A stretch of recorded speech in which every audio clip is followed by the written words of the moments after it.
উনার very comminuted distal humerus fracture হয়েছিল, মালিগান থেরাপির মাধ্যমে ওনার চিকিৎসা হয়েছে।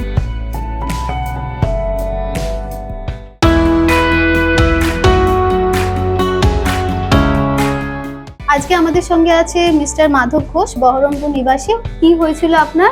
আমি বাইক থেকে পড়ে গেছিলাম। আপনার অ্যাক্সিডেন্ট হয়েছিল? আচ্ছা, অ্যাক্সিডেন্ট কবে হয়েছিল? জানুয়ারি, এই বছরে জানুয়ারি মাসে। আপনি কবে থেকে আমার কাছে আসছেন? আমি মে মাস থেকে এখানে আসছেন। আচ্ছা, তখন আপনার উনার very comminuted distal humerus fracture হয়েছিল, open reduction internal fixation with multiple Herbert screw with tension band wiring for distal humerus জন্য হয়, along with ulnar nerve anterior transposition হয়েছে। তো ওনার প্রচন্ড স্টিফনেস ছিল এলবো জয়েন্টে।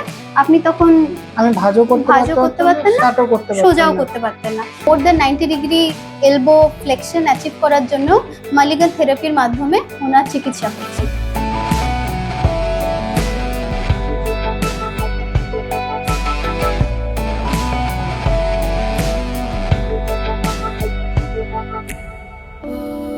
অলমোস্ট ওনার অ্যাচিভ হয়েই এসছে, খানিকটা বাকি আছে।